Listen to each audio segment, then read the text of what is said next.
Okay, तो चलिए सीधे शुरू करते हैं आज का ये एक्सप्लेनर। आज हम बात करने वाले हैं आधुनिक भारत के एक महान समाज सुधारक, दलितों के मसीहा और भारतीय संविधान के निर्माता डॉक्टर बी.आर. अम्बेडकर की। इस चर्चा में हम उनके जीवन की पूरी कहानी को डिकोड करेंगे और जानेंगे कि कैसे एक अकेले व्यक्ति ने पूरे राष्ट्र की दिशा ही बदल कर रख दी। अब जरा इस कंट्रास्ट को देखिए और सोचिए। एक तरफ एक जन्मजात असाधारण और कुशाग्र बुद्धि वाला व्यक्ति है और दूसरी तरफ एक ऐसा रोंगटे खड़े कर देने वाला कड़वा सच, जहां उस छोटे से बच्चे को केवल उसकी जाति के कारण पीने के पानी तक को छूने की इजाजत नहीं थी। ये बात आज सुनने में भी कितनी अजीब लगती है ना। कितनी बड़ी विडंबना है कि जिस बच्चे को गांव के सार्वजनिक कुएं से पानी लेने से रोका गया, वही आगे चल के एक पूरे राष्ट्र के कानून और अधिकारों की रूपरेखा तय करने वाला था। तो सबसे पहले बात करते हैं बचपन और कड़ा संघर्ष की। इनकी इस ऐतिहासिक यात्रा की शुरुआत होती है 14 अप्रैल 1891 से, जब मध्य प्रदेश के महू में माता भीमाबाई और पिता रामजे मालोजी सखपाल के घर इनका जन्म हुआ था। देखिए, एक दलित परिवार में जन्म लेने के कारण उनकी शुरुआत बिल्कुल भी आसान नहीं थी। उन्हें उस समय की भयंकर छुआछूत का सामना करना पड़ा। सोचिए, एक बेहद प्रतिभाशाली बच्चे को स्कूल में बाकी बच्चों से बिल्कुल अलग बैठना पड़ता था। पानी छूने तक की मनाही थी, इसलिए कई बार तो उन्हें दिन दिन भर स्कूल में प्यासा ही रहना पड़ता था। लेकिन असली बात तो यह है कि इन भयंकर कठिनाइयों ने उन्हें तोड़ा नहीं, बिल्कुल नहीं, बल्कि इन्हीं परिस्थितियों ने उनके मन में समाज को बदलने की एक ऐसी धधकती आग पैदा कर दी जो कभी नहीं बुझी। चलिए आगे बढ़ते हैं और देखते हैं शिक्षा का अजेय सफर। देखते हैं कि कैसे उन्होंने ज्ञान को अपना सबसे बड़ा हथियार बनाया। अन्याय की इस क्रूर व्यवस्था से लड़ने के लिए शिक्षा ही उनकी सबसे बड़ी ढाल बनी। और ये लिस्ट सच में हैरान करने वाली है। मुंबई के एल्फिंस्टन कॉलेज से शुरुआत करने के बाद अपनी असाधारण प्रतिभा के दम पर उन्होंने विदेश जाने की स्कॉलरशिप हासिल की। उन्होंने अमेरिका की कोलंबिया यूनिवर्सिटी से इकोनॉमिक्स पढ़ा, इंग्लैंड के प्रतिष्ठित लंदन स्कूल ऑफ इकोनॉमिक्स से डॉक्टरेट की उपाधि ली और अपनी फॉर्मल लॉ की डिग्री भी पूरी की।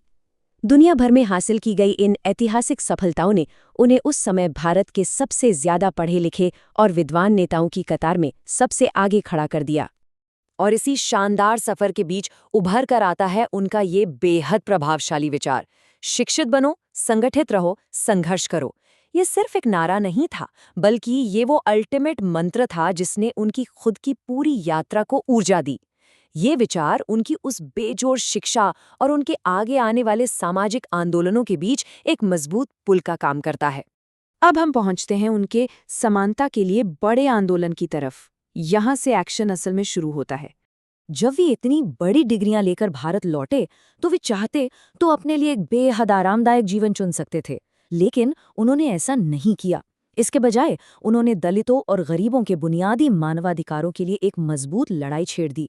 उन्होंने सीधे तौर पर समाज की कुरीतियों पर प्रहार किए, छुआछूत के खिलाफ कड़े आंदोलन किए, मंदिर प्रवेश आंदोलन चलाया और उसी बुनियादी पानी के अधिकार के लिए कड़ा संघर्ष किया जिससे उन्हें बचपन में दूर रखा गया था। और इसमें एक बहुत बड़ा गेम चेंजर ये रहा कि उन्होंने अपने खुद के समाचार पत्र शुरू किए, जिससे पहली बार हाशिए पर रहने वाले दबे कुचले लोगों को एक बहुत ही बुलंद आवाज मिली। इसके बाद आता है उनका सबसे ऐतिहासिक योगदान, भारतीय संविधान का निर्माण।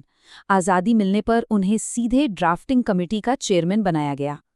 और ये टेबल बहुत ही शानदार तरीके से समझाती है कि उनका अप्रोच कितना प्रैक्टिकल था। उन्होंने समाज की गहरी बीमारियों का इलाज सीधे कानून के जरिए किया। व्यापक असमानता को खत्म करने के लिए उन्होंने भारत के सभी नागरिकों को समान अधिकार दिए। जाति पाति के भेदभाव पर सीधा वार करते हुए छुआछूत को पूरी तरह से एक अपराध घोषित कर दिया गया। महिलाओं और गरीबों की सुरक्षा के लिए विशेष अधिकार जोड़े गए और एक निष्पक्ष व्यवस्था के लिए लोकतंत्र की बेहद मजबूत नींव रखी गई। अब आते हैं हमारे अगले पड़ाव पर, महान विचार और स्थायी विरासत। सच्ची समानता की उनकी खोज यहाँ से और गहरी होती है। इतनी महान संवैधानिक जीतों के बावजूद डॉक्टर अंबेडकर के मन में गहरी पैठ बना चुकी इस जाति व्यवस्था को लेकर हमेशा एक गहरी पीड़ा रही। उनके इस ऐतिहासिक बयान पर जरा गौर करें। मैं हिंदू पैदा हुआ हूं, लेकिन हिंदू नहीं मरूंगा।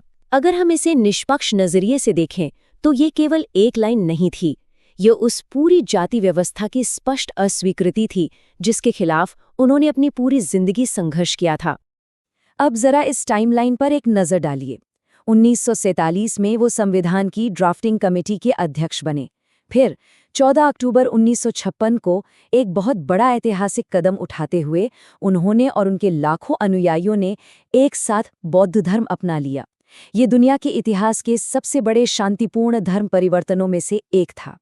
और इसके कुछ ही समय बाद 6 दिसंबर 1956 को दिल्ली में उनका निधन हो गया।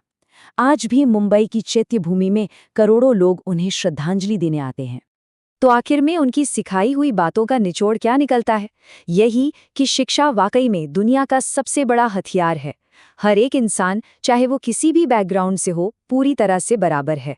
अन्याय के खिलाफ हमें हमेशा अपनी आवाज़ बेखौफ होकर उठानी चाहिए और कड़ी मेहनत और ज्ञान से किसी भी जीवन को बदला जा सकता है। डॉक्टर अंबेडकर का पूरा जीवन इन्हीं उसूलों का एक जीता जागता प्रमाण है।